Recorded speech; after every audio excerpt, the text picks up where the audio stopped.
street appeal is the most important part because It is. that's the cover of the book. And people do judge the book by its cover. Your investment property is really a business. Each investment property is a business, and you've got to treat it that way. The owners have bills that need to be paid. They own an investment property. It's not a charity. I recently had a property in Adelaide, and we went for the higher rent. And someone came in on the first day and paid 12 months in advance. High quality property management. This is a very big one. Obviously, coming from a property manager, I'm going to preach this. So I always say, get a professional, pay the money, because if you're the property manager, you need 10,000 hours to become good.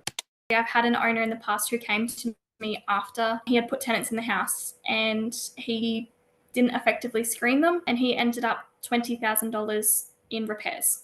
I think when you invest in property, you want a passive investment and you want to hire all the specialists to do everything for you and you do nothing.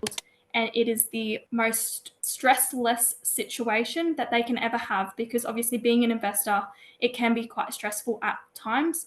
I feel like you call him and say, look, buddy, you realize you're going to be living in your car. I don't know if you're allowed to do that, but...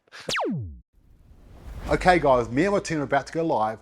So make sure you grab your beverage of choice, sit down, and you're in for an amazing show. Hello, and welcome to the show. And I've got Lara here with me. Hi, Lara, welcome. Hello, thank you. Hi, everyone. Yes, exciting show tonight. We're going to be talking about the 7 things that you can do when it comes to property investing. I have got the thing here. What is it called? What is it? We've got 7 tips to get top rent for your rental investment properties. There you go. So, Lara, I'm glad someone here knows what they're doing, which is great. Thank you, which is great. Now, before we start, what I want to do is I've just come to Bali, and I'm in just moved from Uluwatu to Canggu, and previously had lunch with one of the top Ukrainian developers here in Bali, because they're building a lot of stuff here. There's lots happening in Bali, heaps. And he was like saying to me, he's like, George, I hear people in Australia sleeping in their cars. He goes, but your country is so big. It's bigger than Europe. Why? What's the problem there? So everyone around the world has heard about our big challenges with people finding somewhere to live and, getting a rental property. And what I've heard now is, the average rental in Australia, you need $100,000 to afford it. Not only that, I mean, if you look at CoreLogic of March housing results, right, that rents have increased by, in March, they've increased by 1.2%, right? So if you look at that, over the last 5 years, rents have gone up 38.4%. That is staggering when you think about it, because, before the 5 years previous, they only went up 15.4%. So more than double. So yeah, so there you go. I thought I'd talk about that. So Lara, you're in property management. I am, yes. And you're very good at what you do. Yes. Which is great. So let's talk about the 7 tips how to get the most out of your rental property. What's number 1? Wonderful. I did have a presentation. Is Kimberly able to pull that one up?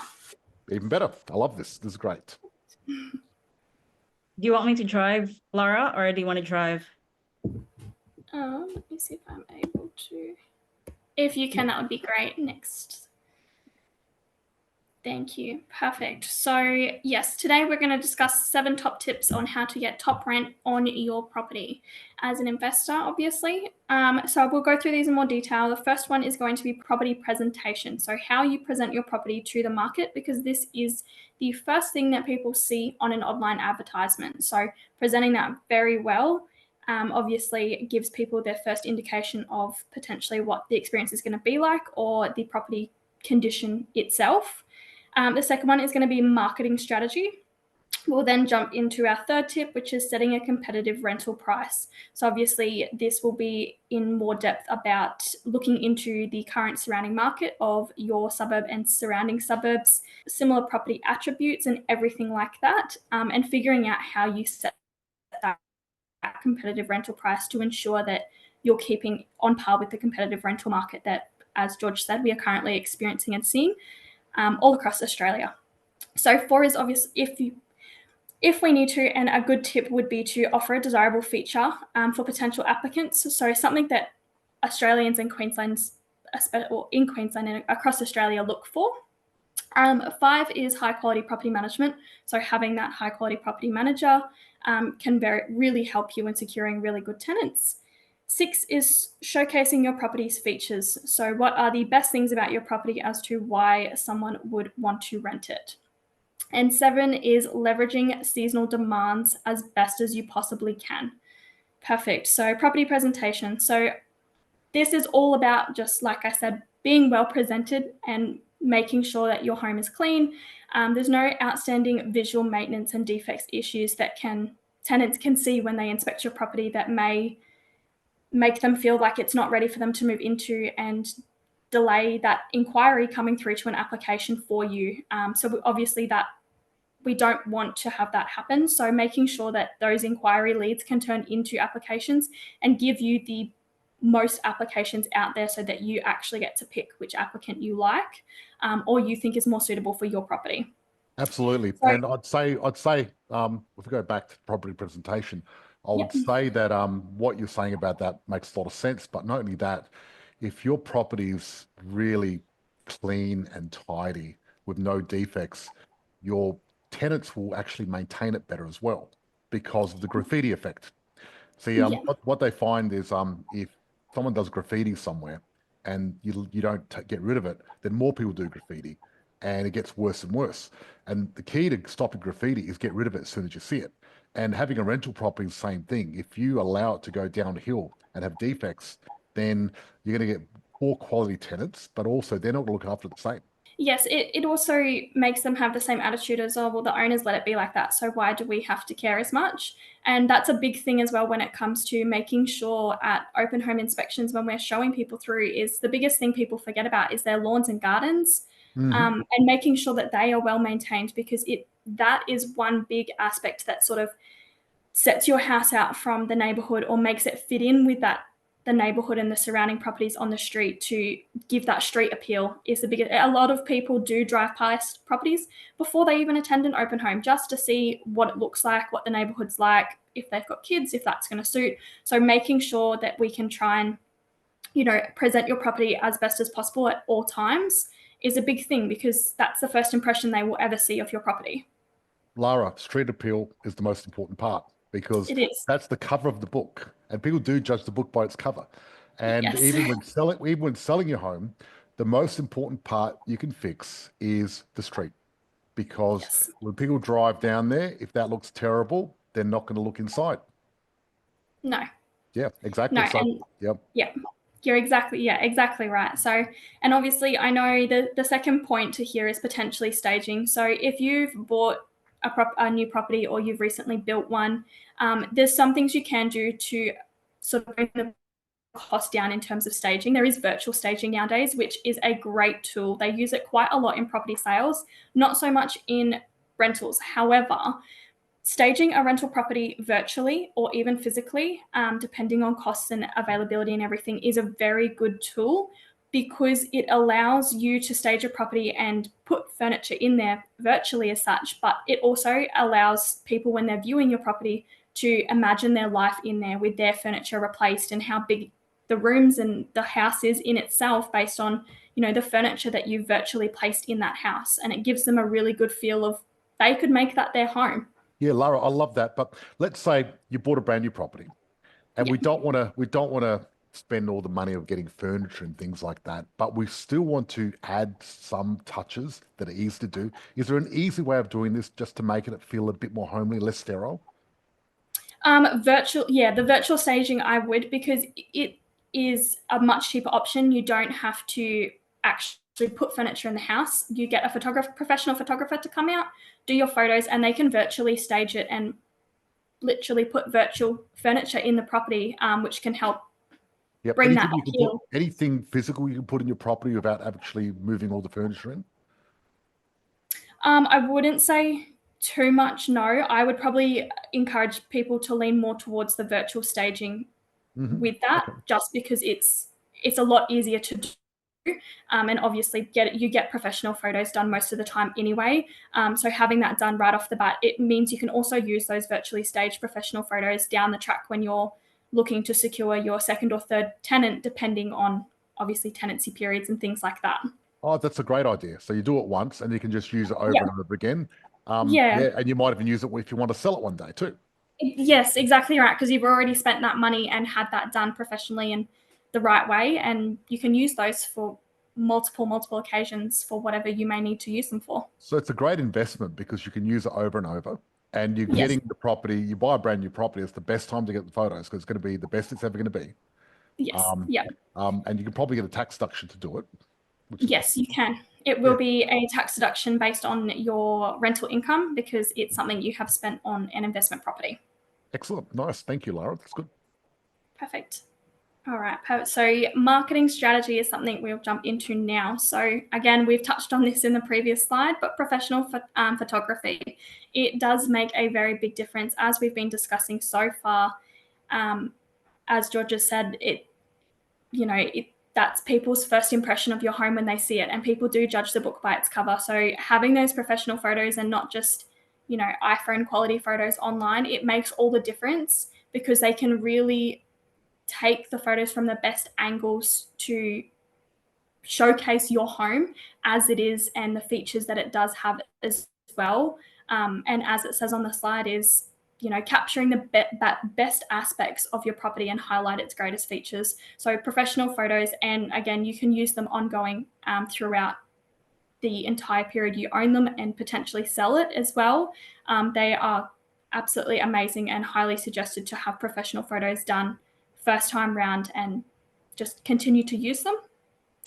And second point for marketing structure would be, I suggest all of my owners to start at a higher price. So this will also touch on looking into setting that price and looking into the surrounding market and what the prices are doing. I always suggest my owners to go a little bit on the higher end of what the market's doing, just because, as I've stated in my slide as well, there's no harm in advertising higher. So because what it will do is, if we can secure a tenant at that high price, I have a very happy owner who is absolutely stoked at the price we've achieved. If we can't, we are able to have a price in the middle where my owner and my client's happy, and we can still secure a really good tenancy for them, and they're not left right at the low end of the market where they're potentially barely making ends meet with their investment property with the expenses that comes with that, because that is not what you want when you're purchasing your first or multiple investment properties. Is you're having an investment property to make money on, not just to try and make ends meet to keep. Absolutely. I mean, your investment property is really a business. Each investment property is a business, and you've got to treat it that way.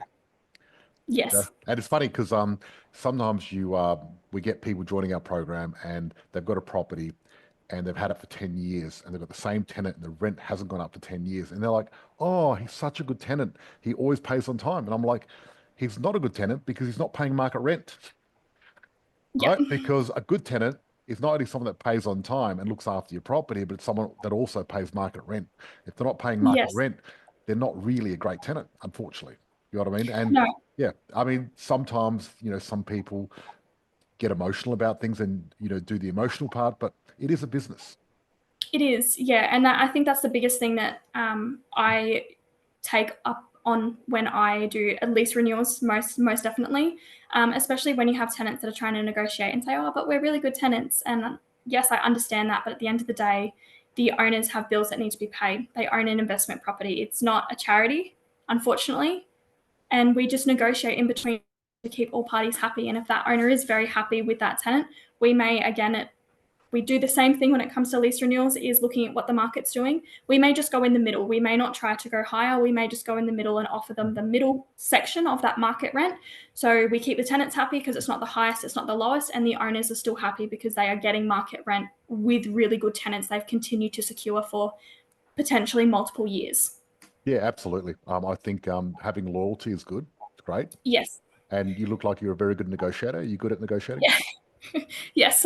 I always regularly have my negotiator pants on and negotiating between parties. But it's good because we always get a good outcome, and the tenants understand that they can't just always get their own way by potentially, having that emotional aspect to it. Is they also have to realize if they owned a home, they would be paying a mortgage too, and they can't negotiate when it comes to that, to the sense they try with us.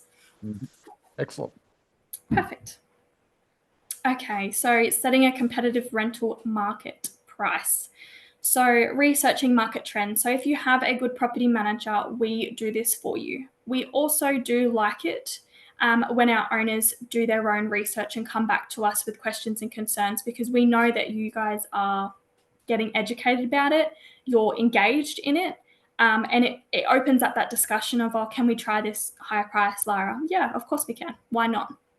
Or maybe not that high, but a little bit lower. So it opens up the ability for you guys as owners to understand that we are giving you the correct market price when we're, advising you what price we should list at or renew at.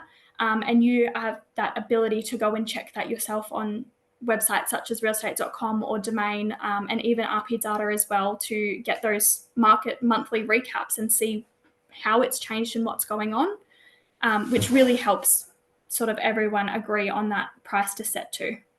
Awesome. So offering desirable features. So one big thing I have seen over the years, especially obviously I'm based in Queensland, but in Queensland is pet-friendly options. A lot of tenants across Australia have pets.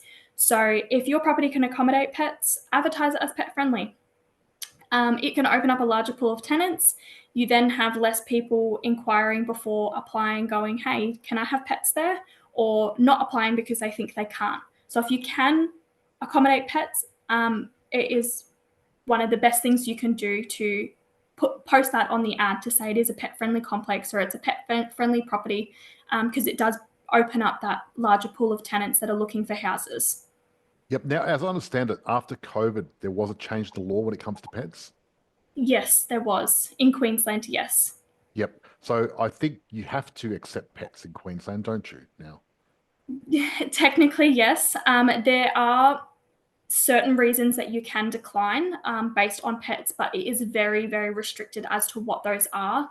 A few of them off the top of my head is if the owner is going to occupy the residence at any stage and has an allergy to pets, if there's inadequate fencing, if there are body corporate bylaws that stipulate the complex is no pets at all, or that the pets have to be a certain weight range, that's when obviously you can decline the pet because they don't meet those legislation rules that we can't control.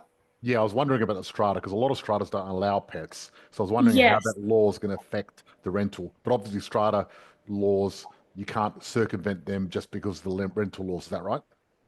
Yeah. So the strata laws sort of override, the RTA and legislation Form 18A general tenancy laws. However, with strata, that if they do have pets and it's a weight range, there typically is sort of a leeway percentage that they will allow. So, for example, one of my complexes at the moment is 10 kilos for pets, but they do have a leeway period. So a 12 to 15 case-by-case application to them could be approved. I'm just curious. I mean, if you had a unit, it'd be really silly to have a Rottweiler inside a unit. Yes. So can you specify a certain weight or a certain size property, or how does that work? I suppose that would depend. If you're saying a unit where there's no strata or body corporate, I suppose that would depend, because obviously you don't want to put a Rottweiler into a unit because that's not fair on the pet, No. let alone anything else, because they're in units and they typically don't have that backyard space for the dog to be able, or any sort of pet to be able to run around in a backyard with grass. Yep. Yeah. So I suppose because people can come in and rent a property and then a week later bring a pet in, right?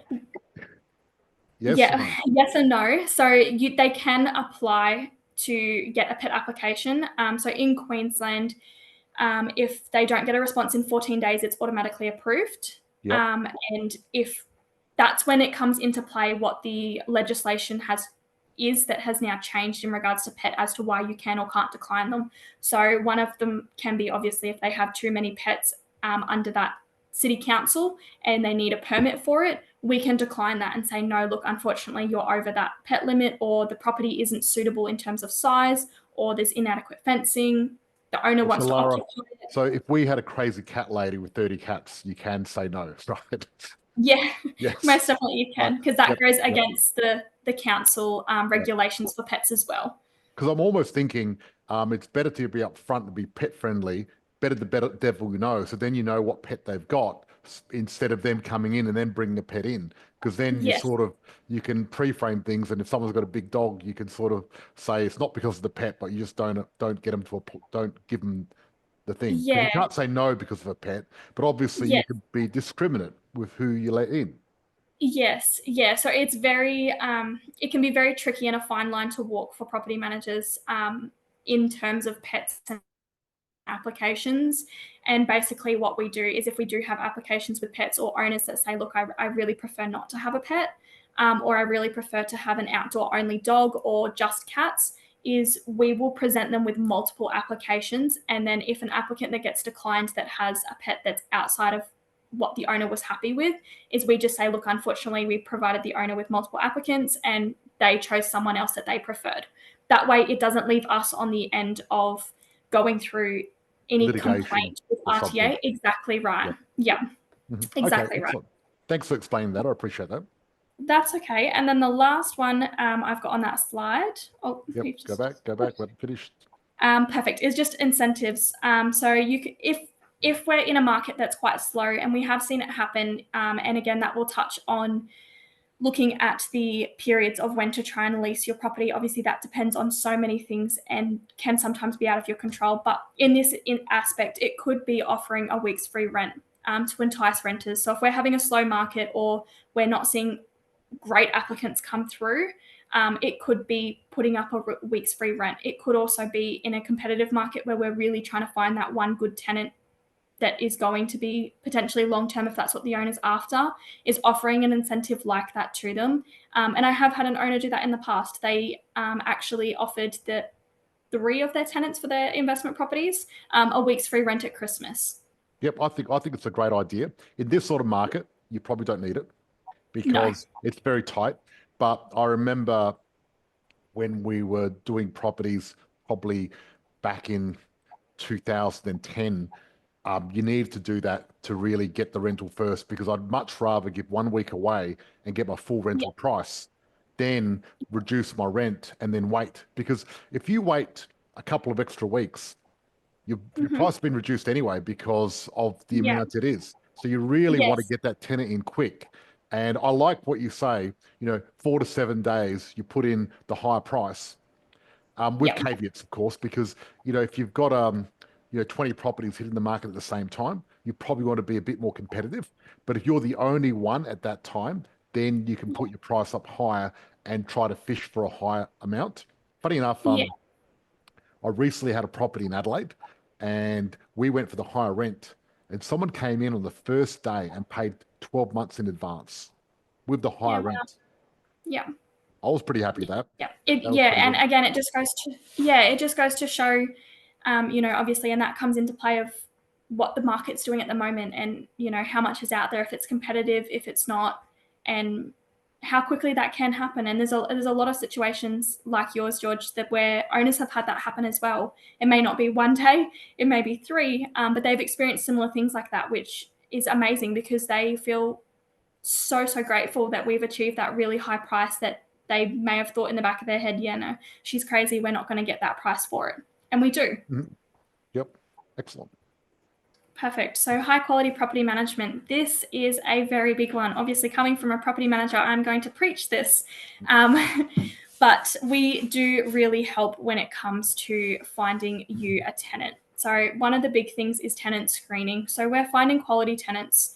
And again, this touches on the way your home is presented as well. And we want to make sure that they're going to care for your home as if it was technically their own, because that means there's less damage, less maintenance, less wear and tear, because they really do care for it and treat it as if it was their own home, and have that, the pride in living where they live and treating it as their own home.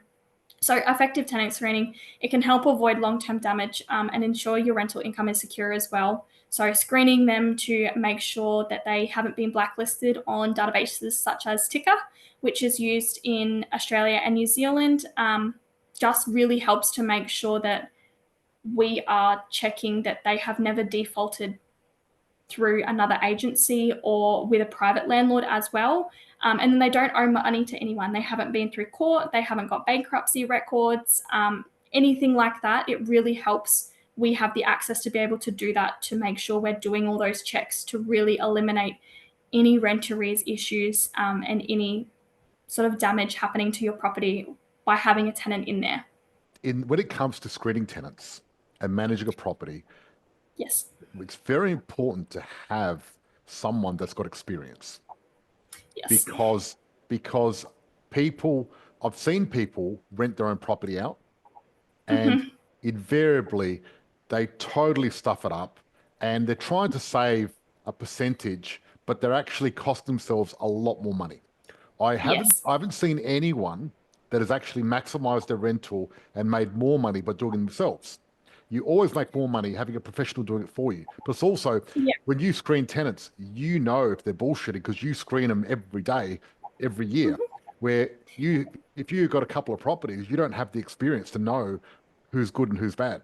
So I'll always say, get a professional, pay the money, because if you're the property manager, you need 10,000 hours to become good. And those 10,000 hours, you're going to make a lot of mistakes. It's going to cost you a lot of money.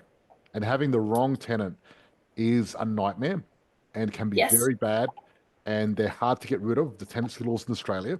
So you want to get it right at the beginning. And if you have to get rid of them, you want someone that knows what they're doing and knows all the legals, because you get one day wrong and you're stuck. That's exactly right. And obviously I've had an owner in the past who came to me after he had put tenants in the house, and he didn't effectively screen them, and he ended up $20,000 in repairs. Yep. And he decided to then sell because he was like, I don't want to do this anymore. It's too difficult. And he ended up renovating it and sold it because he's like, it's too difficult. He just didn't want to be an investor anymore. And that was, again, a situation there where he had tried to do it himself to save himself management fees and the other fees that come into play with having a property manager. But at the end of the day, I'm not sure if a lot of people don't realize that the fees they pay us are all tax deductible against their income anyway. So it really is. Yeah, it really is in their best interest to get a professional to do the hard work for them. Yeah. I think when you invest in property, you want a passive investment, and you want to hire all the specialists to do everything for you, and you do nothing. That's the best way to make money, because if you're busy becoming a property manager, you're not really an investor. You're just getting yourself a part-time job that you're not good at.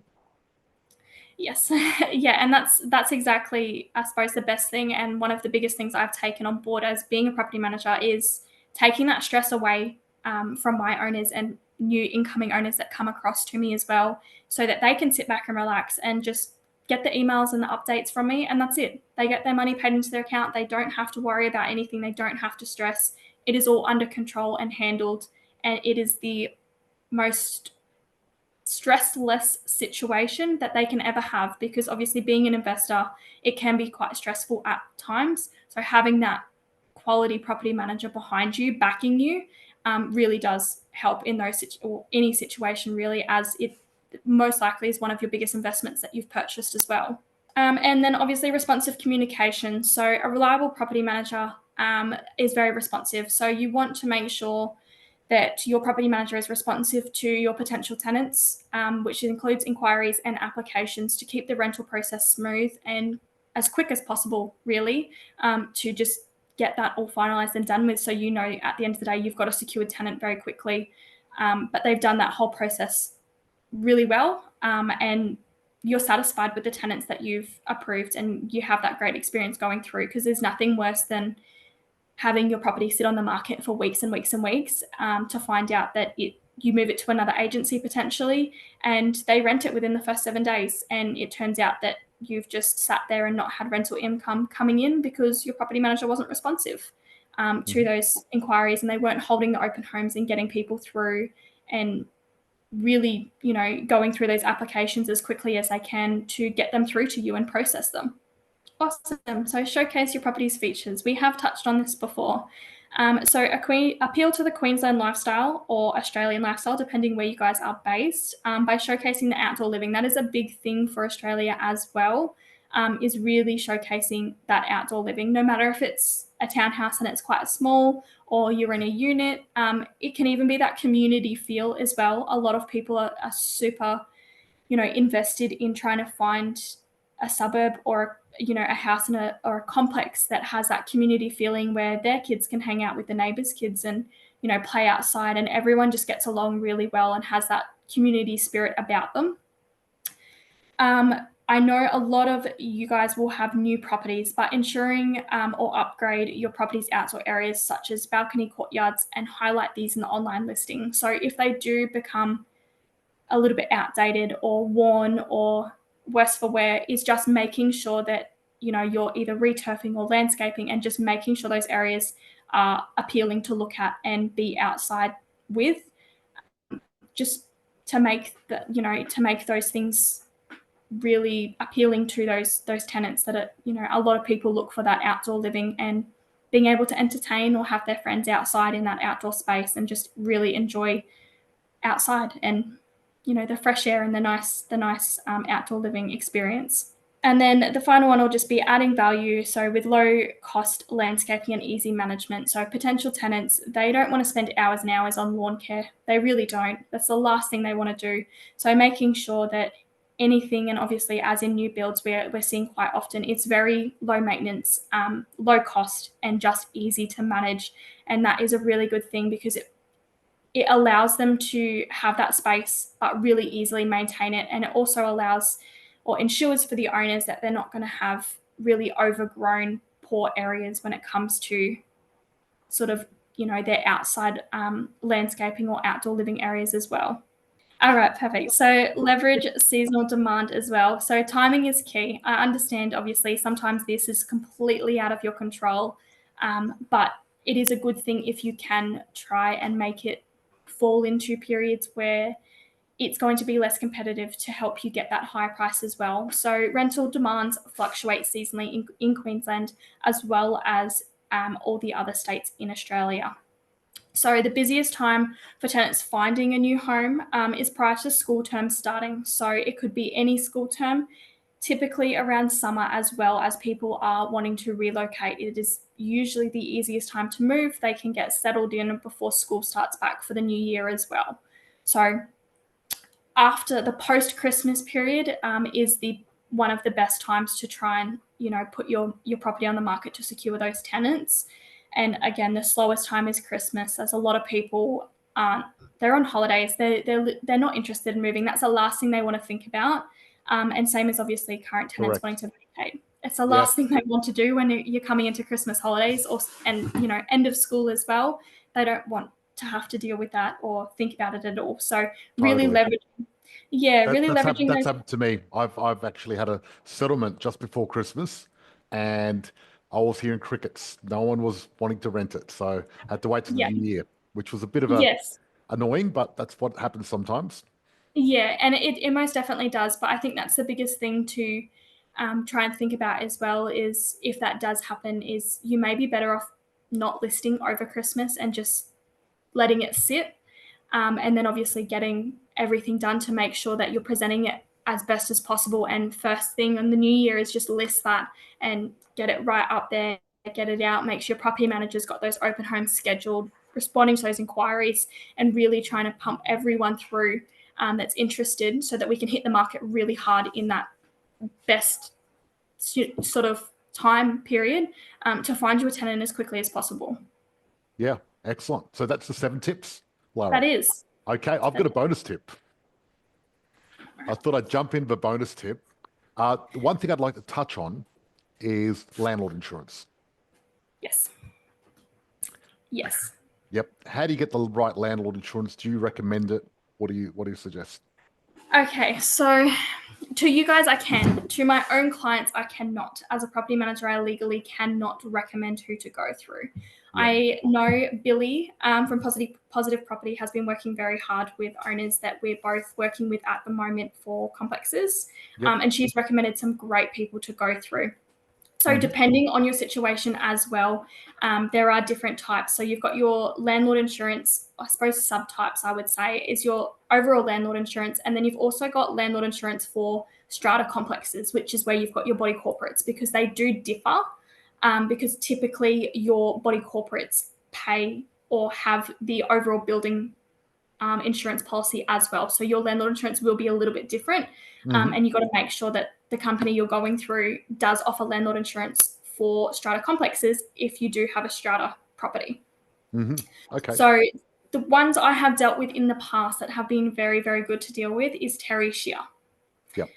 EBM, I know, is one of their biggest competitors, and they do offer strata landlord insurance. I have had quite a few people at the moment go through Marsh landlord insurance.